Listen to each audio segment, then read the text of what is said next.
Greetings!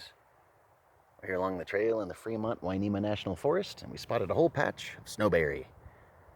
And if you're not familiar with them, it may look like there's a lot of them. It may look like something you can gather up and eat, but do not. They'll make you pretty sick. They can upset your stomach and your intestines really, really badly due to compounds in them called saponins.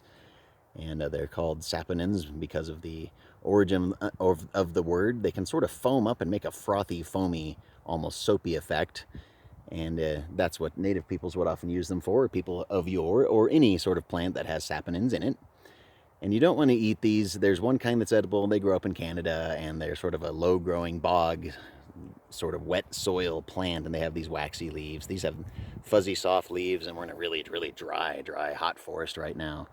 But there's a whole patch of them, and we've had a lot of people with us in the wilderness and in the wild areas help themselves to food they didn't know what it was, and that's extremely, extremely risky. We've done lots and lots of research and seen yes and no, yes and no, yes, no on snowberry, and for us the definitive word is no.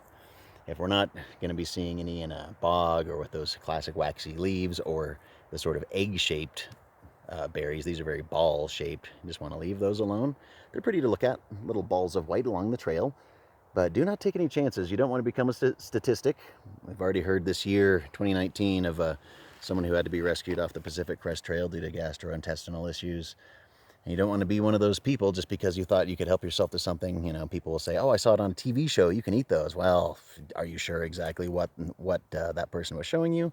Are you sure that person can be trusted? Is that person really into survival, or were they reading a script?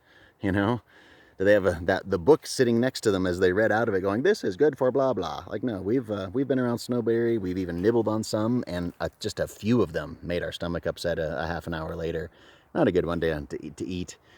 But they're pretty to look at, and it's good to know what to eat and what not to eat, especially in a survival situation or to avoid a survival situation.